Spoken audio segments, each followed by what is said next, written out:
Hello, ladies and gentlemen. Hello. Welcome back to Shanghai. I have to say, this is a gorgeous city and a gorgeous place to live. If you're interested, let me know. I will tell you everything there is to know. But welcome back, of course, to the LPL. My name is Jake Derek, FLICKR, joined by Jimmy Preacher Fu, who's still here with me, which is saying something. Left. You can deal with me, which is great. I mean, Raz left because he couldn't deal with both of us. Of course, yeah. I mean, it was quite a few hours, but we're finally here. Second series of the day. Second series, but before we get into that second series, ladies and gentlemen, we have to dance you into what is going to be our match of the week.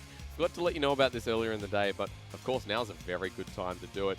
This hypes you up, this series. So does the one on the weekend. FPX, RNG, our match of the week this week delivers just like this one's going to. And take a look at this. It's a matchup between Yuumi and Xiaohu. Xiaohu had a slump, but now he is in the best form that I've seen in quite a while. And Yuumi's playing just as well. So FPX RNG coming up on the Sunday. That's going to be pretty OP. And Top Esports and IG on the Saturday.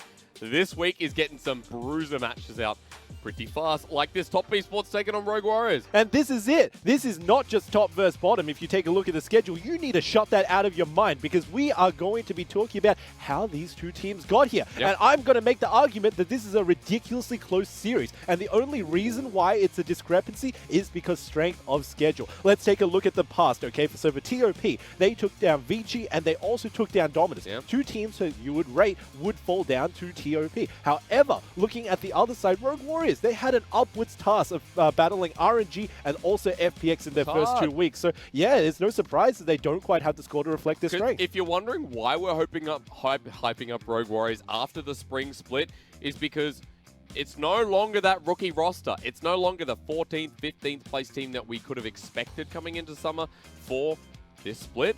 Now, Haro, Holder, top side of the map.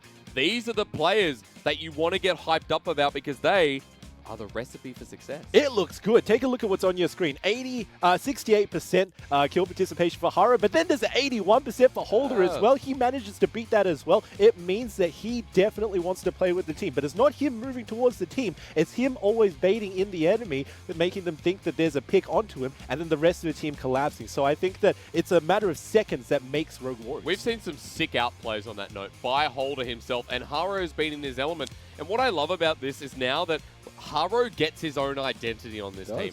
No longer shadowing someone like Clearlove and being that second best as it was in spring. Haro was not performing on EDG. Clearlove comes in and people start favoring him. And Haro left to the wayside. No longer. He is the jungler on this team, and there is no one else who looks to stand in his way. It's the best of both worlds as well, because obviously if you're going to be overshadowed by Clearlove, then you're going to be learning a few things about from him, whether it would be dodging out wards or creatively ganking all of these lanes. Now that he's got his own team as well, he can finally mold it into his own style, being very aggressive early on. We know that he has a very good time picking the likes of Sejuani as well, but he's even reverted back to carries like the Nidalee in his favor. I mean, we've seen also the Rek'Sai coming out as a stock standard, so excited to see what Haro can bring to this series in particular, because he's also enabled a player that we thought was a weakness about Rogue Warriors. HuaTian is playing so much better and is no longer this big anchor pulling down Rogue Warriors. This man has got some style and some classy points. Unchained flashes in for the 4-man knockup as well. The 4-man stun, I should say, onto the Nico. Doesn't even matter because he is going to be leading the team. He is enabled by Haro because as soon as Haro goes in with the CC, he can easily follow it up afterwards. It is a wonder duo that Haro just enables everybody onto the map, and he has definitely moved this team upwards. But let's talk about what makes him special in the mid lane, because mechanically speaking, HuaTian I think was always okay, but positionally getting caught out, like all that. Haro and Holder provide new leadership in this team, and now HuaTian can thrive on like the Nico as we talked about. His counter engages are great and able to flash forward, whereas in the other Rogue Warriors, he would not be able to do this and get away with it. Buying time for the rest of his team as well. The key strength of it is, number one, he's actually getting priority from his jungler because Haro is a massive ganker. Second of all, he also provides a lot of fields on the other side. So and also, as you see in this play, not only is HuaTian able to step forward, but it's enabling people like Holder as well. So a lot of carry magic, I'll call it, from players like this Renekton who is not only facilitating HuaTian, but also Holder, as I said before, he's making some sick out plays himself. That's it. Once you draw a lot of attention to the top side, it means your enemy jungler is going to be ganking the mid lane. That was one of the downsides of HuaTian, and now he is freed up to be a little bit more aggressive to actually show his mechanics inside of this lane, and I'm looking forward to seeing how he blossoms. Because remember, when you have someone as strong as Holder in the top lane, who, if you guys don't know, came from Rogue Warriors Sharks, and last summer in 2018, we saw Holder in playoffs, and we saw what he could do. People were hyping him up in the regular season. He got to playoffs, and he didn't perform. Now, we get to see the best of Holder once again in another summer. And so far, so good, I would say. As you pointed out, the schedule was rough for them. But now, Rogue Warriors can show that, all right, cool. Like, top esports, they may be top tier, but they're not top 3 at the moment.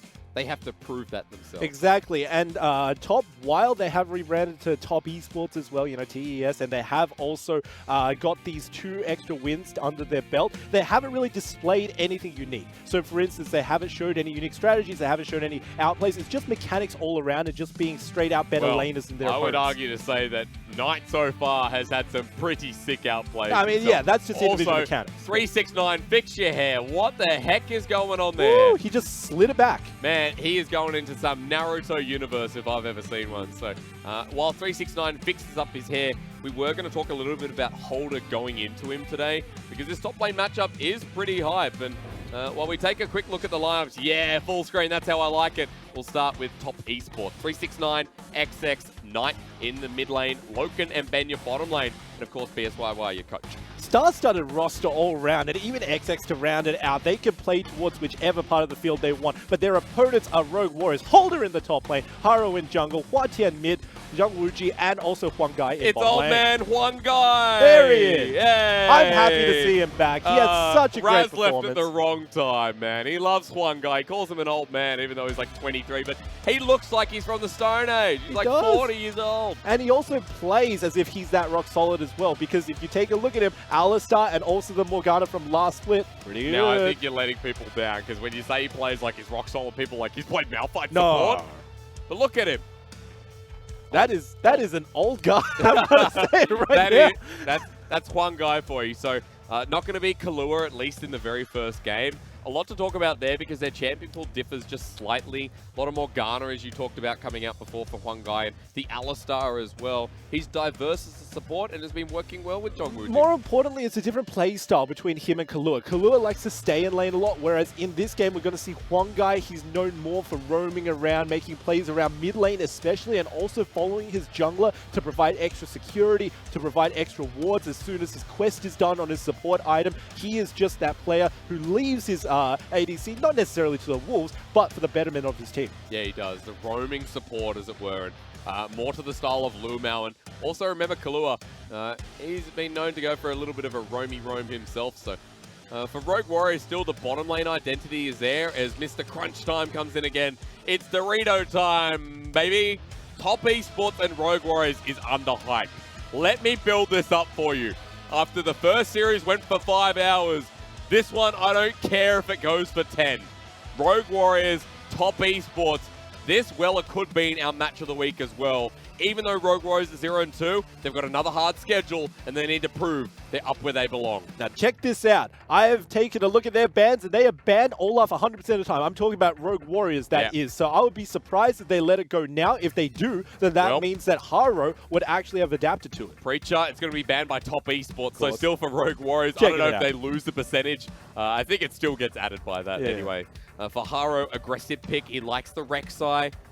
This one's also banned away. So double jungle ban here for Top Esports to run into this series. The Sylas as well, but look at what's open. For the first time tonight, Aatrox has slid through the cracks. And mandatory first pick as well. So 369 going to have a really good time now, moving it over to the Sejuani over on the other side. But wow, 83% win rate. Aatrox has won 5 out of 6 games here in the LPL. That's why this is a mandatory ban. Yeah, of course. And also, for those of you who haven't caught up with it, there was a mini rework where his ultimate doesn't guarantee the revive, but of course it gives so much in terms of healing and movement speed. Of course, we've been in 9.10, 9.11 for a while, so we look at Aatrox, understand the kit a little better, what gets paired up with it in the rest of the composition, because you've got the Nico, you've got the Sejuani, which are priority picks here in the LPL. We do see the Lux coming through, so Ben wants to return. and see if it gets paired up with an AD carry, because the Siv's still open.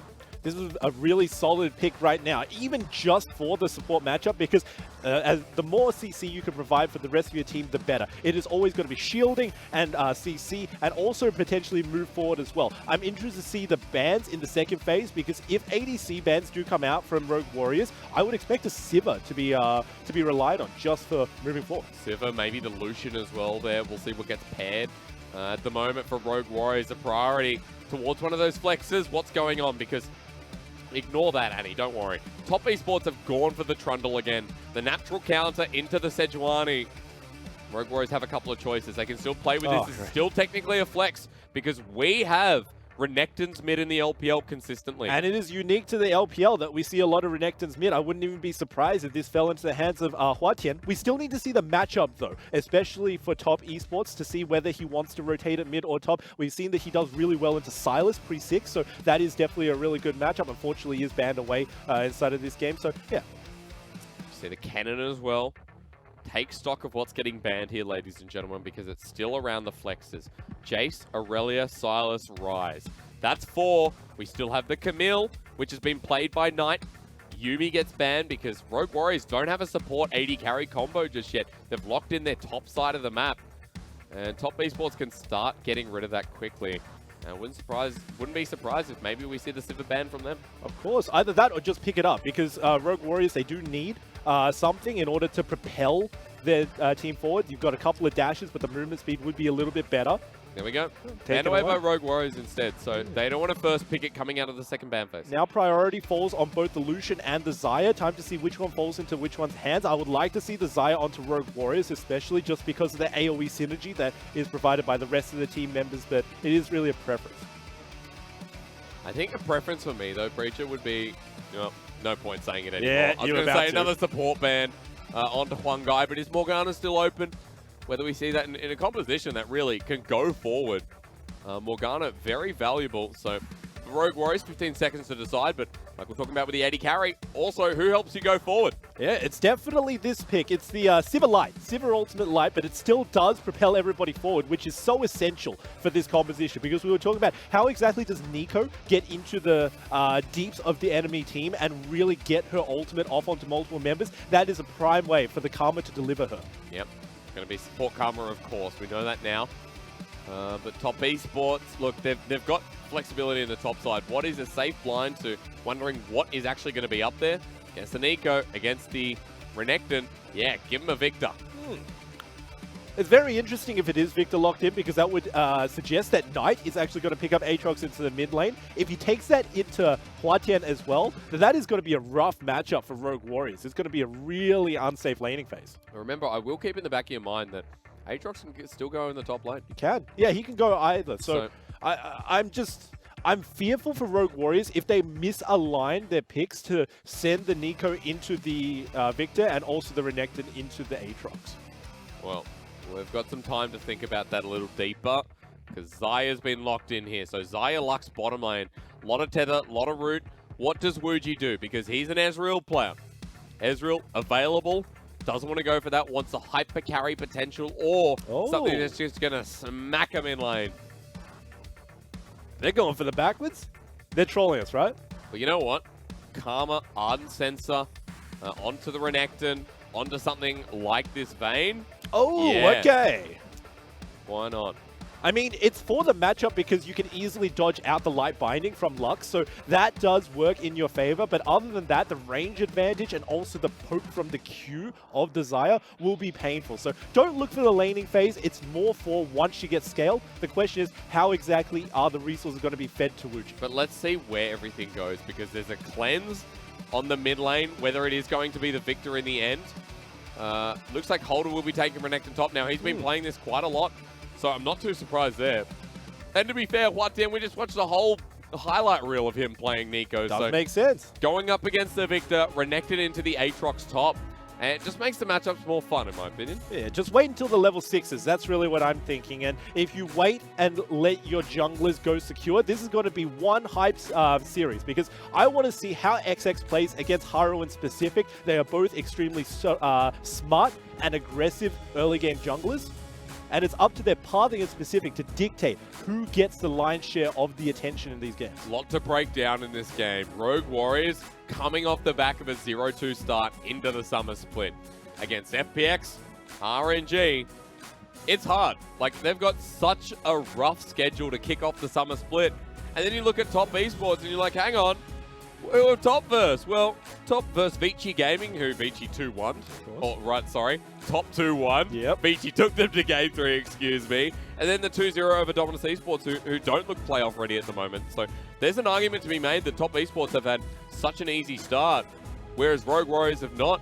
And this is going to be the balancing factor to find out where these two teams sit, but most predominantly, Rogue Warriors. This is going to be it, especially from the get-go. We need to keep our eyes constantly focused on just how they try to thwart their opponents coming in. It's coming into game 1 here. Show the Merc. Drive it across the screen. We're not that lucky this time. It doesn't matter. All the same, we're getting into this first game of the second series. Rogue Warriors and top esports. And that ain't a vein, ladies and gentlemen. Let's get into it as cinematic as cinematic Woo. gets.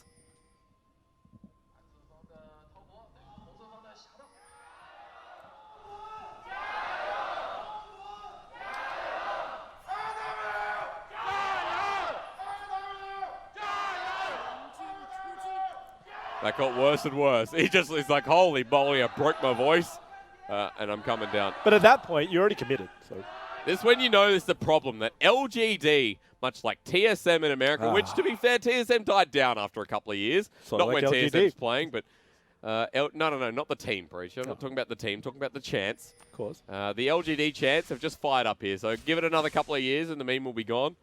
And might end up being a team like ZWuJi, who knows? Oh, okay. Well, did you think that was going to be a Vayne mid?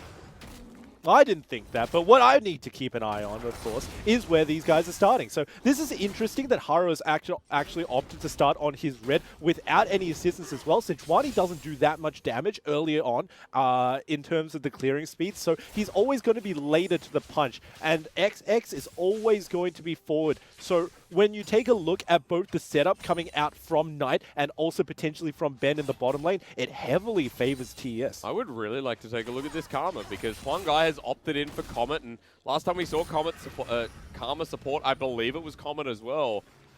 Inspiration into the secondary tree, we'll talk about that a little bit later, but Comet, a lot more damage in the lane. Airy is always a more defensive option, so I'm expecting 3-4 points in the queue, see if that goes any further for Huanggai, who, of course, has also taken Ignite in lane. Going up against Ben, everything makes perfect sense here for the support choice. Yeah, so while it's going to be shielding in the team fights, it's definitely going to be poking the lane. It's to facilitate ZWuJi and to make up for his early game deficit. If anyone's wondering what that is our POV stream, much like ProView, except at the moment it is free on Douyu.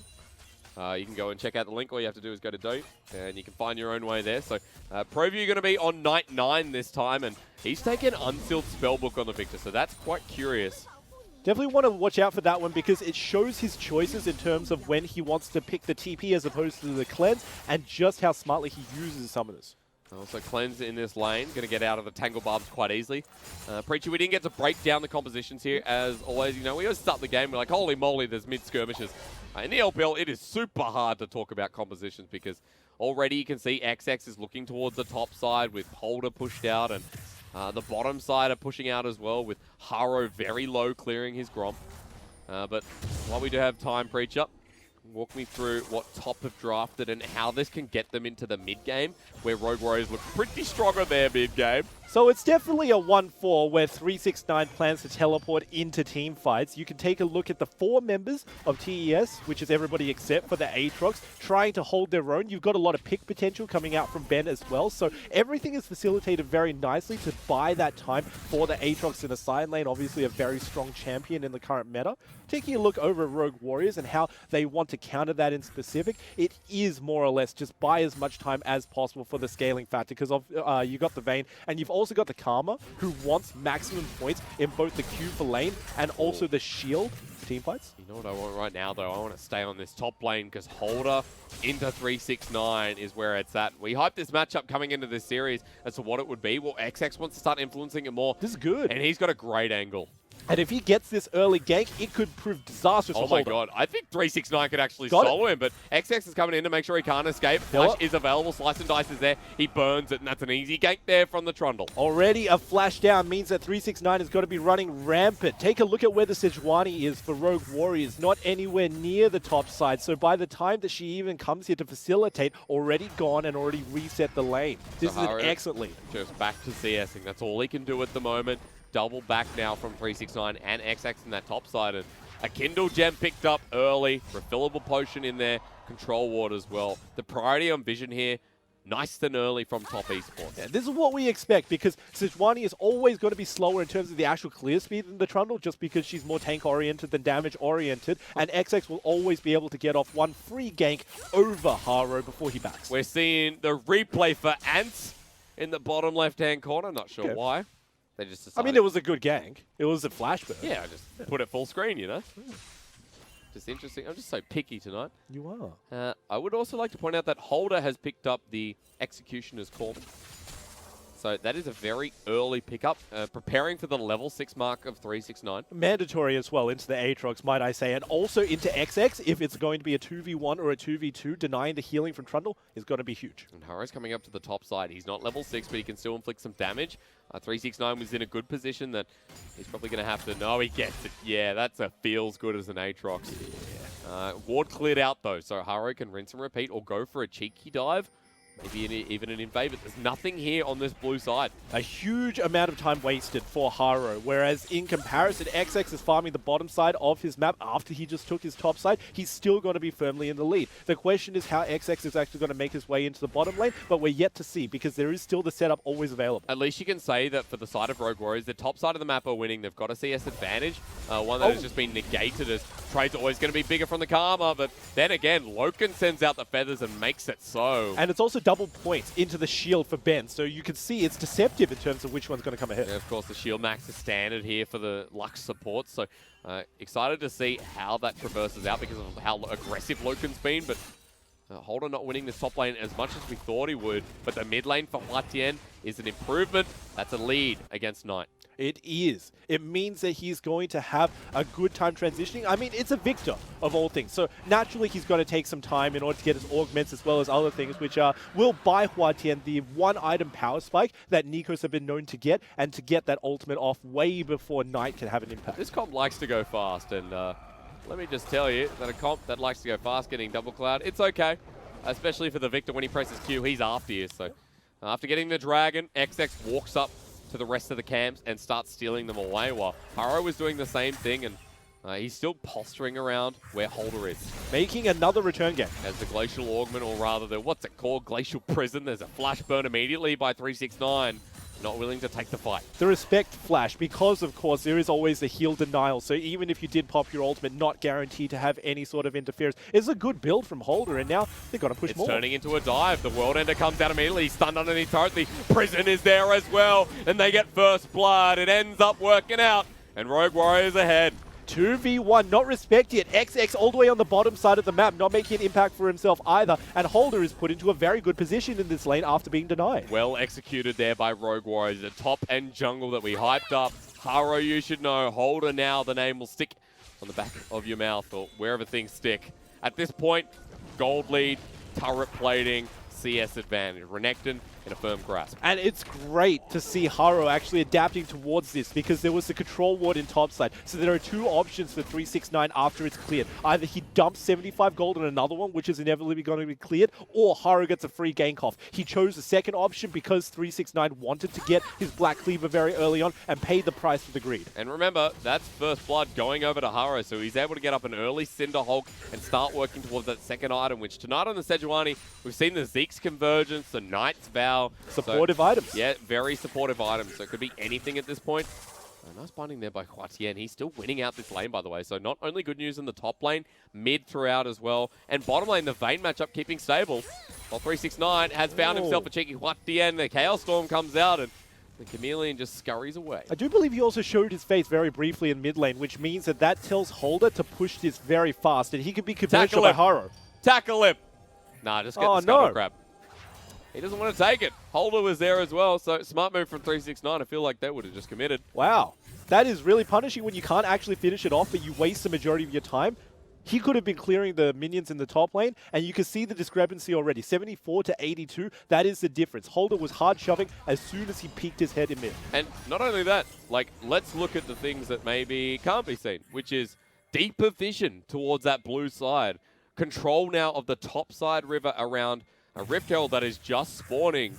Control ward in the Pixel Brush, which needs Ben to commit to. So right now you're seeing a couple of quick rotations where the support's starting to roam up. LokeN coming to the top side. This will be spotted out though, so it's about how quick Rogue Warriors can adapt. Yeah, so this could be... surely Rogue Warriors should know that the support is here as well. They don't want to fight a 5v2, and they should just be able to leave this one alone. As we talked about last night, looking at how quick the rotation is, or rather night before, is about the Rift Herald to the top side. Getting this bottom lane to the top means you have control. You can go for this Rift Herald here and start asserting, but Rogue Warriors aren't going to let them have it. Yeah, and finally their bottom lane is caught up as well. LokeN in a very bad position as well. Karma Shield into the AD carry, has to send the feathers out, but the lock down ZWuJi, who has to flash over the wall. He hasn't gone into the final hour just yet, but they're committing still onto LokeN, who heals out. That's a lot burn from Rogue Warriors as they jump on for the binding once again. It's onto ZWuJi, and XX has found his mark. They have so much junk in the trunk, and top Esports with HuaTian coming in for the flank, but the Rogue Warriors mid laner has missed his window. So many flashes burnt. Rogue Warriors don't get the fight, and Knight just sends down a spicy storm for good measure. So much committed onto the back line of TES and not being able to pick up any kills. Rogue Warriors was overextended, and before they knew it, they were divided and conquered. They wanted LokeN so bad in that fight, but they just couldn't get him. And now in a 4 versus 5, will they commit? Because there's no TP on ZWuJi. He has to walk back. Still 4 members. They do have Holder, but he's the only person who can really jump in. Look at where Ben is. He's going to find the binding onto the support. He doesn't have the ulti. He has the E. He lets it burn while Holder jumps into the front line. They still delayed it. Ben gets it anyway. And they get the Rift Herald. Rogue Warriors keep walking towards them, and top say, yes, good. It just feels so good. Oh, beautiful play coming out as well, especially the positioning from Ben. He caught out Huanggai, and even the last auto attack. I mean, that was perfect to secure the Rift Herald. Now, a firm lead for TES. They don't even need to drop it right now. They could go back, lick their wounds, and then use it for a bigger push than simply some turret plates. They want to get another turret from it as well. They should be able to get a lot of this plating, as you mentioned just there. 2 minutes until it expires, and so many lanes to choose from. King's going to the bottom side for the AD carry. Trundle's still here. And XX might end up taking it to the top side after the wave gets cleared. Yeah, it is definitely up to XX, especially seeing as he did neglect 369 after he did the very initial gank to burn the flash down from Holder. So if he were to put the gold down onto the Aatrox, who now has an assist, it would bump him up in terms of Black Cleaver mobility a whole lot more. Ben also has mobility boots, by the way, so this is a scary Lux that you just don't want to deal with, or rather, you're going to be running blind in the brush, and yes, and so it begins. So 2-0 Lux already, mobility boots, like I mentioned before, but looks like the Ardent Sensor coming very, very soon. As you compare, and you go, well, Karma has a Fiendish Codex. She's obviously going for the Athenes. When is it going to come? Another important thing, also no Mobies. It is a very big factor because usually that is the thing that allows you to catch them out from both of the two teams. You know what the issue is, Preachy? You've been playing with me a lot, and Karma's don't always go mobility boots. It's just me because I like to go fast. Oh, it's good. It's important for early game rotations as well. Yeah? Yeah, I mean, if you take... Let's see, because a lot of the time it's been the Ionian Boots of Lucidity. Get that max CDR ASAP on the Karma. I just listen to, gas, and just really want to be the fast on a champion that's not the fast. But speaking of the devil, or rather the fast devil, here comes the Rift Herald to the mid lane, and Rogue Warriors, they're going to have to move quick. Well, look who they're playing against necessarily. Bop for 2 plates, and they don't go for any more. Oh, well, they find Knight, though. HuaTian, the Tangle Barb misses. Good dodge. Yeah, I'm not sure if Rogue Warriors were going to commit. That could have been their chance. It could have been, however, Knight doesn't get rooted down. So, once again, we need to talk about who exactly Rogue Warriors are playing into. They're playing into a speedy team comp. Not only the Mobies onto Ben as well, but also the Cloud Drake, now the second one up as well. You need everything you can in order to counter that mobility. And while a lot of you at home would say that Rift Herald wasn't worth it, well, 2 bits of turret plating went straight onto Knight. Or at least it was shared as far as I could see. So the rest of Rogue Warriors, they will pick up this Dragon, but they've already started the fight on the side of XX. Curious. He takes away the stats of Haro, but as the Ignite burns down, Haro still wants to take the re-engage. Now they're going to disengage everything. It was a TP burned by Holder, and it was completely denied away by Knight, putting down his W to catch him as soon as he came out. Now it's an advantage to 369 because nobody is defending this, and it's a long walk of shame back. He's just been hitting this turret away slowly but surely. I believe another part of the gold, or rather LokeN and Ben picked up their own bit of gold from turret plating in the bottom side. So each lane from Top Esports, once again, the IG light here, winning out throughout the map. And it is really their aggressive teamfight playstyle that is working out for them. So far, they've fought over most objectives, even the ones that they've let go, like the Cloud Drake over to Rogue Warriors. They were still positioned in a way in which they wanted it. They just backed out because 369 was pushing the top lane. It's just smart play. I tried my best to talk up the Cloud Dragon, but what a piece. Yeah, look, I don't think each team cares. They go, well, there's a third one coming. Let's just get that out of the way and see what else comes next. Because at this point, if you want to look at how that gets contested, well, a simple Cloud Dragon, a lot of warding down the bottom side for Top Esports. They own that zone.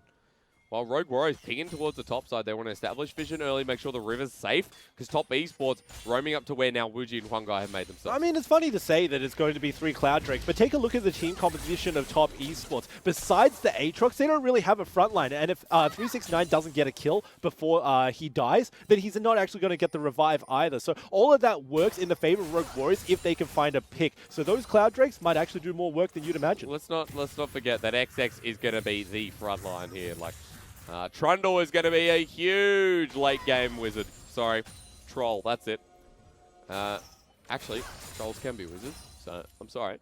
LokeN in the top side, avert your eyes because this is going to be pretty bloody if Rogue Warriors get here first. LokeN's still hard pushing this while Rogue Warriors really want to make a move quickly. Yeah, everybody is converging up. Ben is here first, so he can always lock people down. He stopped the engage from Haro, who's just sitting in the brush, avoiding away. Holder's just behind him, but that's not really Holder. That's the fake one. That's Nico. Not it.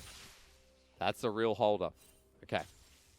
So, Holder for Holder, moving back to the mid lane. Knight's like, which one is that? Then HuaTian shows his face. So far, though, it's just the HuaTian farming game. We've yet to see him with the massive engages that we know. Junk out of the trunk from XX. They lock down the support again. It's the beam!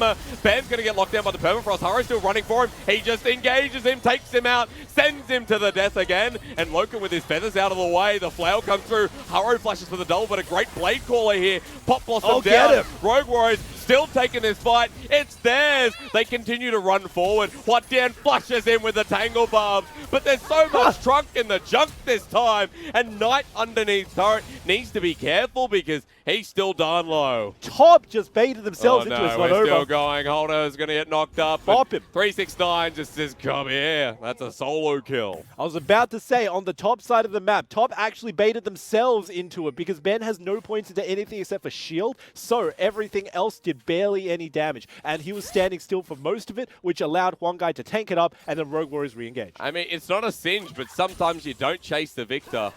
Props to Knight, though. He absolutely blasted the end of that fight. And he also dodged out skill shots to make sure that he was alive for all of it. He really did. Now Ben's going to help him out, search the brushes a bit, but we're going to have a look at replay because, again... Catch out onto Huanggai, only half HP. Ben is now the primary target and locked down. Obviously, no way to escape with the shield either. And once that happens and LokeN is forced up to the top side of the map, it's only a matter of formalities before he's taken out.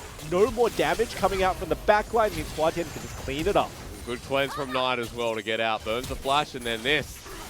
Oh, ZWuJi hates life. Going forward on a Vayne. Oh, hold on. The TP to die. Oh! That's fair. I mean, it could have been a lot worse for Rogue Warriors. Yeah, and Holder flashes. Does it get out? No, Preacher, we saw this. Oh, he died. Replay. Yeah, obviously. Oh, meanwhile, let's go back live because Knight just destroyed. He died, Preacher. No, not in this replay live. He died, Preacher. Dang. That's rough. Knight just destroyed, I think, ZWuJi again. Or someone died. A replay of the replay would be nice. I don't know why we didn't come out of the replay. We'll use the R word again. Replay. It's bound to happen. We've got a Dragon coming up as well. So, boys, buckle in. It's going to be a bumpy ride. Rogue Warriors down 2,500 gold at this point. And Haro's in a weird flank position. No one would expect him here. Oh, this is good as well, because he can simply steal it away. But if Send you use it. a smite... No, don't use smite! No!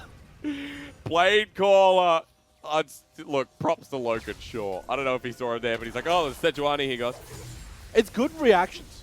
And you definitely need that as an ADC at this part of the game, because if you're not, and you're not always focused on the Sejuani, you could get caught out with Haro's like, they won't see me here Round a second two? time. No, please. Ben's asking. No, you know please. there's Oh! a Sejuani here.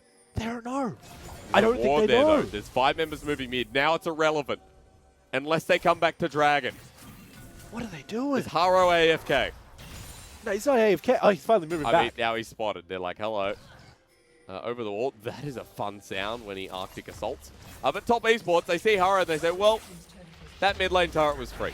Special Agent Haro actually tanking his team now. Ooh, almost caught out. Junk out again. Not respecting the duration of the passive as well, so it didn't actually pull it back with the chains. Can Rogue Warriors contest this though? Do you want to contest the Cloud Dragon? Well, Rogue Warriors they need to fight right now, and XX in the middle of the pit. Going to get locked down with the Glacial Prisoners. Holder gets half health immediately. He does get the steal, but for Rogue Warriors, is this going to be worth it? Piggy down. And now for Holder, the alligator, the movie theater. Holder gets bopped on back. Great condemned by ZWuJi to save his top laner, but Knight is still chasing him up. Sends a Chaos Storm. Here we go. The Ray comes down. And Knight picks up his second kill, all for a Cloud Dragon. Well played by Knight as well to continue chasing and to know the limits of the movement speed on the Q. Everything was instigated by Holder jumping, by Haro jumping into the pit and trying to get that. Because there is more at stake than just your life for trading it for a Drake steal when there is an Aatrox on the enemy team. He gets the passive, which means nobody can actually focus top esports, which buys all the time in the world for Knight to catch up. Every single time top get a kill, you say, well, what's at stake? A Victor, an Aatrox, a Xayah, that's what. It's getting them more and more to the magic number. If you take a look at the item breakpoints, I mean, it's the gold. There's conveniently you got to give me a number, Preacher. What's the magic number? 6,000. Thank you. For your 2-item power spike. Okay, all right. I was like, this is just a random number. No, right. I'm looking out for Knight right now, and I'm going to check it out as right after we get our inventories back, because I saw that he had a Loon's Echo. Colonel, down you go, sir. We found XX. There's the Permafrost. Does he have the ulti available? The Glacial Prison only just came up there for Haro. He's locked down with the light binding. Forced to flash, though, which means that now XX can't get into precarious situations. What I wanted to talk about was the item power spike before Colonel came up. It is the Luna's Echo that is available for Knight, which means even more burst coming out of the front-loaded Victor. And now, everything else on the table as well. Even the cooldown reduction from XX, so he always has his ultimate ready. This is a good time for TES. You will say that, though, for Knight, going into the 2 items, Spooky Ghost into the hose. Haro going to get spotted out there. He's trying to play precariously around the vision right now, but just not hitting the mark. He's got Warmogs himself, so 2 items on the mid lane. The Warmog's going to be a big pick up there. No defensive maneuver. Instead, just for himself. Holder still holding on to that blade alongside the Black Cleaver, while ZWuJi just feels pain in the middle. Oh no, he's Garbage trapped. goes up again. Look at that. Chaos Storm and heal. He would have been dead. It would have. That's flat numbers, and it was also with the shield, but now from the side, I don't think HuaTian could do this. I mean, Holder's... He's out. Oh, sorry, this is a real Holder. Now that's a real Haro. He doesn't want it. He doesn't want anything to do with this, but if he doesn't, then top just get this turret. Top just can't be stopped at this point. Rogue Warriors at half health need to go in. It's ZWuJi who hasn't found the engage just yet. Holder wants to take it, and Pop Blossom used on no one. Woo, that was a little bit of a fumble. Everybody was on a different part of the page, especially HuaTian trying to go in. HuaTian with no ult, that means even more so this inhibitor turret's going to go down, and top esports continuing to triumph forward while Holder's like, this is the flank of my life. But Holder, you need to do it carefully, and it has to be past 369. He's going to deal with 369 first anyway in the 1v1. Renekton not feeling too good just there, but they bump and they run. And the inhibitor drops too. 6k gold lead, top esports. This is just clean, crisp, and I think at this point, it's hard to look at Rogue Warriors and ask them how. It is. I mean, that was a huge fumble coming out from HuaTian as well, which does buy so much room for top. As soon as you know that the Pop Blossom can't be used to engage onto your team, you all move forward as a 5-man unit because there is nothing that can actually delay you. Also, Haro used his Glacial Prison early, caught XX, but immediately taken out, means that top, which is good to go with all of the AoEs down for Rogue Warriors. And with Baron up, they can reset, they can head toward the objective. 369 has a teleport available Ooh, Holder thinking he can take the 1v1. I'm curious to see how this goes because Caulfield's Warhammer as an item advantage, but Holder has the Executioner's Calling. We don't get to see that just yet, which is my disappointment. CDR is also priority for Aatrox, so if you can get to a good breakpoint, your Qs are permanently up, and especially into Renekton, stopping him means that you win the 1v1 even with the Blade. 2,500 in that bottom lane. There's 2,000 in the mid lane. And that's where the majority of the gold's gone. Top is like a K, jungle. Actually a big advantage to Haro. So what he's done with that gold so far, he's a big tank. There's going to be a lot of hope here on the engage of Rogue Warriors as HuaTian might be caught out. The Tangle Barb onto the key member in the Lux, and he'll be able to escape, but you know where Top Esports going to go next? Yep, they're actually just going to turn their attention completely there. It might actually be a death brush because they haven't set up ample vision for their team, which indicates they don't actually want to go straight for the Baron. So they are trying to pick off members in transition. Still in the top lane. Look at where 369 is able to push out on the side. Right back up. 4 versus 1 at the moment. Rogue Warriors aren't here in time. In fact, HuaTian almost gets caught out once again. And this turret going down pretty fast with the left of the minions just hitting away. Meanwhile, this is also enabled by the fact that 369 is playing Nuisance in the bottom part of the map as well, holding Holder there permanently. Holder can't actually use his teleport if he's clearing minions because he's going to be spotted out by that vision and easily just going to be cancelled by 369's Q. Yeah. In this game, I'm not a big, not a big lover of going, right, well, this is over. And it's not for Rogue Warriors. Look at the Sejuani, look at the Nico. In this game, I see Rogue Warriors coming back after, wow, Top Esports just get an Infernal Dragon with one hell of a Pop Blossom. Like, when I say that, I mean one hell of a Pop Blossom. Why are we looking at that? Was that a failed flash? Oh, no. What? No, wait, was it? No. No. The hell just... What? Someone please DM me on Twitter. Tell me what that just was. What did I miss? I don't get it. Okay, anyway. You're missing what's happening in the present, Asterix. No, I'm not. There's an Infernal Dragon that just got taken, and now we're setting up for Baron. Of course. Or topside, as Top Esports are going to the top side. Ah, this trader. Finally swinging all the way to TES. You didn't see the glory of Aatrox, but he's definitely in your face now. He's running towards Rogue Warriors, and the fact that he hasn't been put down in lane means that he's going to have a better and better time as the game goes on. 83% win rate, 5 out of 6 games won. That's Aatrox in the LPL. That's it. Looking to add another one in, just put that percentage even further up.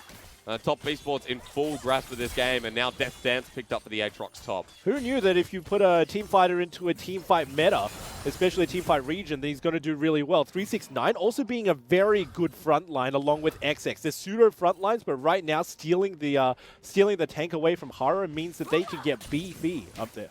All right, trying to clear out vision on the top side here for Rogue Warriors, but Top Esports had so much wave clear so quickly. The small amount of vision Rogue Warriors were able to get, that's disappearing quick.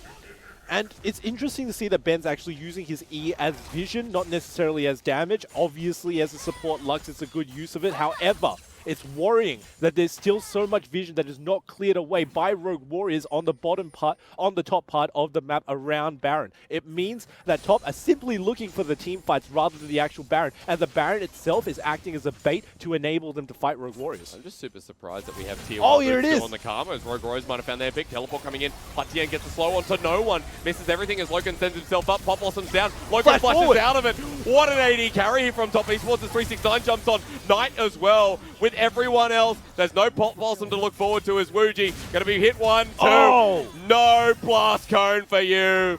Get over here, champion. 369 doesn't die. ZWuJi doesn't either. But everyone else from Rogue Warriors just get absolutely cindered. And denied away for the second time. HuaTian missed his ultimate, not by his own fault, but because LokeN flashed forward instead of backwards, which is naturally where you expect ADCs to go. Such smart play, secures his own life. But not only that, his Blade Caller pulled in and hit 2 people. So we're going to talk about LokeN in a second, I know, Preacher, because Baron's getting done right now, and Haro just wants to walk in, even if he's going to die for it. Baron's gone, Haro, what did that achieve? Dead Peggy. Added just a little bit to the Baron power play as well. But as soon as we get the replay up, we really do need to highlight that ADC because LokeN is playing out of his mind this game. And so far, he is just baiting a storm from all of the key ultimates on the enemy team. This is especially it. If you keep an eye on where he is, you know that he's going backwards, especially with his ultimate, but then flash forwards to dodge the Pop Blossom. He got Huanggai and Holder with that as well. The double root when you have XX and also Ben on your team, that is enough. We're getting to see the other part of this fight as that's a flash forward from Ben. It is. Oh, and LokeN's just going to get this, isn't he? And being caught out, yeah. Pretty simple stuff there from LokeN. Well, at least he made it look so easy, but an awesome play from Top Esports. As Rogue Warriors were on their last legs, they tried to make something happen, but HuaTian not able to get the Pop Blossom. Rogue Warriors now 11k gold behind in this first game. And what seems like a lot of effort with not much merit here, Top Esports are going to keep on pushing. They will, and now with the Baron buff as well, what they were doing before is simply amplified. Keep in mind, there's no teleport available for 369. However, at this point, when you're pushing so close to the opponent's base, you don't need it because you can join it with a couple of dashes. Rogue Warriors still trying for the flank in regards to Haro. By the way, Knight has a Magi Soul Stealer, something to look out for in this next fight as they find the Tangle Barbs onto XX. ZWuJi walks forward, but that's still a dead inhibitor, and Knight can just keep walking forward. Regen still exists, especially for the Trundle. Just wait for minions to die. Take a look. Already back to full HP. This is nothing for them. Pop Blossom's available. Glacial Prison, the last fight, their last legs. Rogue Warriors here in game one. This is it. This is the final stand. HuaTian only has one Nexus turret remaining. What's he going to do while Knight just bullies out Holder? This for Top Esports is a big wave coming in as well. So Haro sends out the Glacial Prison. He misses while Top Esports continue to charge it on through. HuaTian has the ulti. Hasn't used it just yet. Rogue Needs Warriors to go in. need to defend now. Redemption comes on down, but ZWuJi's just dead. LokeN's taking everyone on as HuaTian finally gets it down, but that's only a root, meaning LokeN can keep firing. And Rogue Warriors crushed underneath their base go down in game one to Top. Too little, too late coming out from Rogue Warriors. You could see that they had really good mentality, especially in the early game. However, TOP moving around the map that little bit faster, the objective control, not necessarily, but always the bait, and the lack of vision in key spots that forces Rogue Warriors to move into 5-man units always played out to their benefits. Let's talk about that last fight as well. I mean, combined between the Xayah and also every front line that was holding the line, it was working out for TOP, and LokeN, he was brought to space. Oh my god, LokeN had a performance here, Preacher. And so did Knight, apparently. So, I mean, we didn't really pass that one, but Knight was just consistently ahead in that lane. Top right now are just another class. They are, especially looking into this game. We were saying it was going to be very close, but even from the early game, while Haro did manage to do a return gank into top lane, not a lot of other impact onto the map does mean that Top Esports were allowed to use their individual solo lane mechanical prowess to simply best Rogue Warriors in straight 1v1s and 2v2. Quicker rotations, smarter plays here from Top Esports. A 31-minute game, and remember, they are one of the faster teams here in the LPL, alongside what was in spring Invictus Gaming.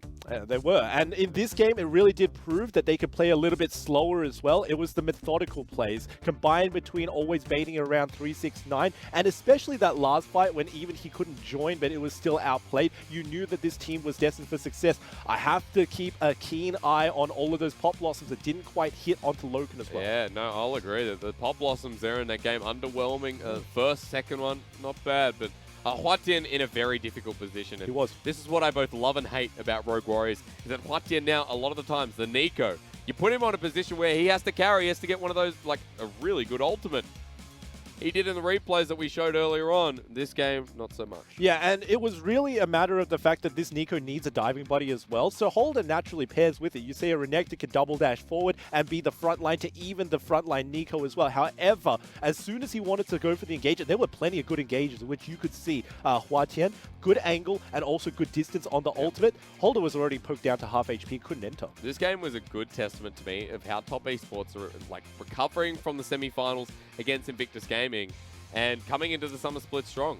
So far, seen them against ZWuJi Gaming, who's our other team, and Dominus Esports. This to me is a testament because we're saying Rogue Warriors is a playoff team, or potential playoff team. But they have to beat top esports to kind of prove that they're definitely on that path. Because right now they're still winless. And while we do have the explanation that this is a very tough strength of schedule, that is all it is. It feels like an excuse because if you are a playoff team, then you should be able to pick up all of these wins. And Rogue Warriors, it's only one game down in a best of 3, so they can still pull it back. I like the early game coming out from Haro. I just want more of it, more frequency, especially if you're on a Sejuani. You're never going to beat a Trundle in a straight farming battle, so you need to use your ganking, especially your knockup, to its maximum efficiency. You definitely do, but for top esports, clean game number 1, or rather a clean ending, a clean finish. Game 2 coming up very shortly to see if Rogue Warriors can fight back. We'll be right back.